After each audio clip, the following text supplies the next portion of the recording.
we're going to cover the Buggles, Video Killed the Radio Star. Yeah, and Ken, the thing about this song, it's known as being the very first song being played on MTV. Everybody who has ever heard that title, Video Killed the Radio Star, knows that. Yep, I remember watching it. First song ever played on MTV. Yep. Okay.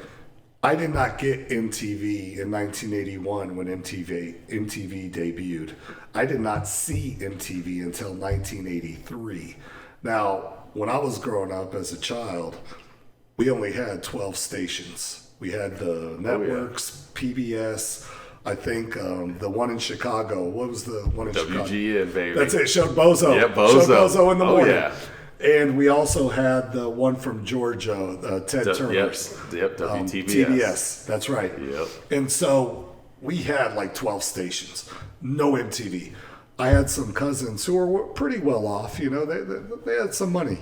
And we'd go visit them, and they had MTV. And I was like, what is this? Oh, yeah.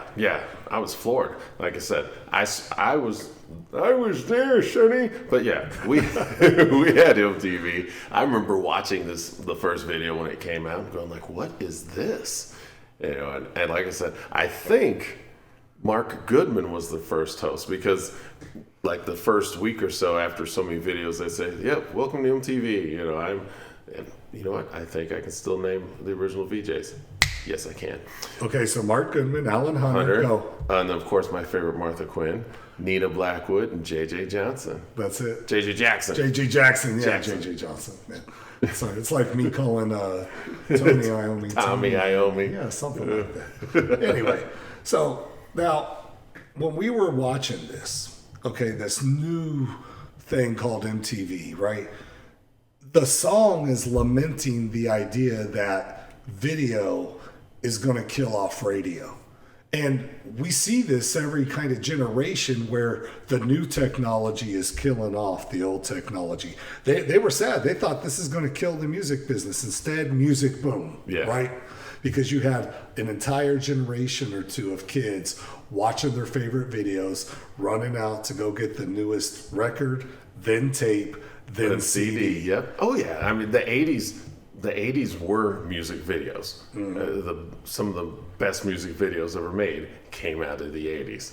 Well, yeah, because it was so new, and the directors of the videos were trying anything, right? They just had carte blanche to just experiment and have their wacky avant-garde ideas come to life. Now, that is also, you know, not to say that every video was great, because some of them were, not as great as the others. Well, even this one wasn't a great video, right? It's like these two nerds. Okay, we're going to talk about the two members of the Buggles right now, okay? Wow, that was totally 80s. But nerds. they were, right? They might as well have just been cast members of Revenge of the Nerds. I'm not lying when I say that, right? Yeah. Okay. But these guys are musical powerhouses. And it was Trevor Horn, who was the singer and the bassist, and Jeffrey Downs, who was the keyboard player. Trevor Horn went on to be a famous producer. He produced the band Yes, and him and Downs, after the Buggles, actually both joined Yes for a year. But then after he left the band Yes as a member, became a producer for Yes's biggest album, another big MTV powerhouse, 90125, with Owner of a Lonely Heart. That's right. Yep. So he did that. He went on to go produce Frankie Goes to Hollywood, Relax. Don't do it. Yep. And Seal, Kiss of a Rose. By a Rose. Yeah, Kiss by a Rose. Yeah. Crazy. Yeah. Right. Yeah. So that was him. So huge producer, right? Like, you know, very successful, no matter which way you want to look at it. Jeffrey Downs, the keyboard player, joined Steve Howe, who he played with in Yes, and they formed Asia. Heat of the Moment. That's it. Right? Which was also a big MTV hit. Huge MTV hit. So, and just so you know, when we do another single, we're going to do Asia's Heat of the Moment in a future episode. So, anyway, these guys, even though you look at the song as kind of a novelty song and you have that trivia moment with the first song played on MTV, they went on to do big things in the music industry for quite a while. So. And this song itself, you know, you and I, growing up listening to it, we've heard it 1,000 times. listening to it in preparation, oh my goodness. Yes, as lofty as their resume is, their musical ability. Yeah, I'd never noticed that bass before. You know what struck me? Because, and just for the listeners out there, before we did the show, Ken and I were like, man, we've heard this 1,000 times. And as he said, well, let's do it 1,001. I was like, okay, we're going to do it. And we listened to it. And I was really shocked how organic this song is. I always thought of it as kind of like an overproduced, too much technology, synths, everything plugged in. Yeah. Yeah. But it was really organic, man. You had that piano line. You had a little bit of guitar later on. I mean, yeah, those were real instruments. But what stood out? Oh, that bass, that rhythm section. Oh my goodness, he started in on that. Yes, at the verse, his little riff for the verses. And when you'd mentioned this song was actually released in '79, yes, I was like, you know what? That makes sense because as we were talking about MTV, early 83, 84.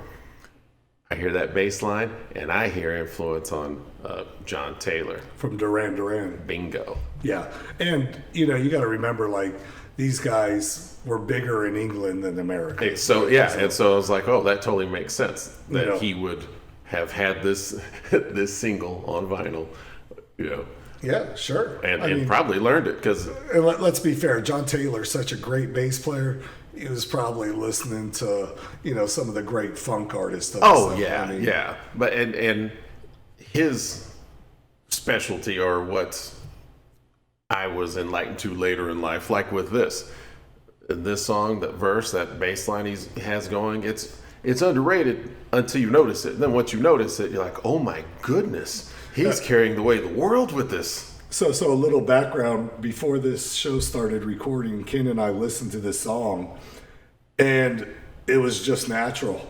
I'm doing air bass, right? Listening to that bass line, and Ken's looking at me and giving me that groove, shaking his head, and without saying a word, we both knew bass. There it was. Yep. Just, and eventually this song has such a great melody. The melody is going to come in and kind of overtake everything because we've heard it our whole life, right? The great chorus, the sing along.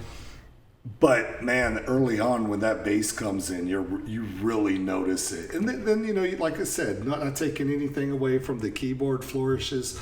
Later on, you hear some of the synthesizer, the electronic drums a little bit. But man, early on, I thought the song really sounded organic. Like, you agree with that? Oh, right? Absolutely. To the point where everyone listening to this, they're going to go back and they're going to pull this song up and be like, what are you guys talking about? And you know what's crazy about this song? Because when you look at the lyrics, it talks about kind of reminiscing back, very first line, I heard you on the wireless back in 1952. Yeah.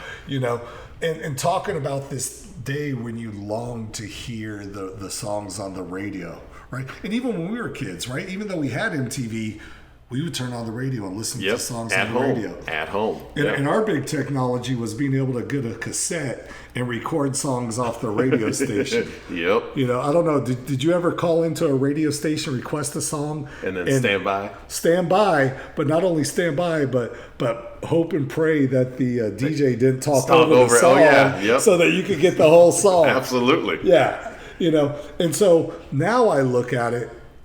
And so this song was written over 40 years ago.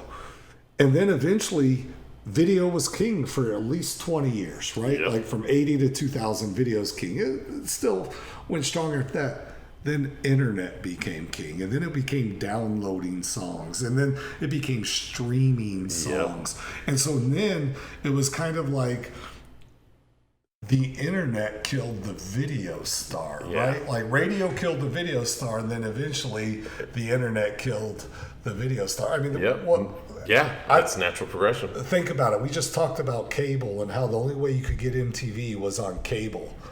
Man, half the people I know don't even pay cable anymore. They're all streaming services. Oh yeah, I think my parents were the last people I know who Yeah, favorite game. and you're like one of the last people I know, Ken, who actually still listens to local radio. Yeah, You know? yeah, exactly. Because I'm already on Spotify, man. It took me a long time. I'm an old man. It takes me a long time to do new technology. But, you know, I'm listening to internet radio or whatever. There's Dash Radio. I think it's called Dash. There's Spotify. You know, that's kind of where I'm at. But it really is one of those things where it kind of like, when you and I hear this song, this is nostalgia, right, for our youth. This is MTV nostalgia, looking at these nerds, then going to think of Revenge of the Nerds, all part of our youth, right? Yeah, oh yeah, totally 80s. But that's exactly the chord they try to strike here, right, is this nostalgia thing. And so now, when you read the lyrics, you're like, wait a minute, these guys are like, you know, 30, 40 years older than us, they're 25, 30 years older than us. And they have this nostalgia back for when radio was the only thing you had, when, you know, rock and roll was new and they were discovering new records every week, you know, so. And the radio shows and everything was contained, And so there are some interesting cover versions that kept it alive. There was a band in the 90s called The Presidents of the United States of America. That's right. Yep, and, that's one I remember. And if you remember, like, the bass player only had 2 strings. Yep. And the guitar player only had 3 or 4 strings, and they made it work, man. But they did a great cover. With just like with that bare bones production. That was one of the few covers. Well, clearly the one that stuck to mind because it came to mind. Yeah, and the one that sticks the most in my mind was Ben Folds. And Ben Folds did a cover of it too. And Ben Folds is a little.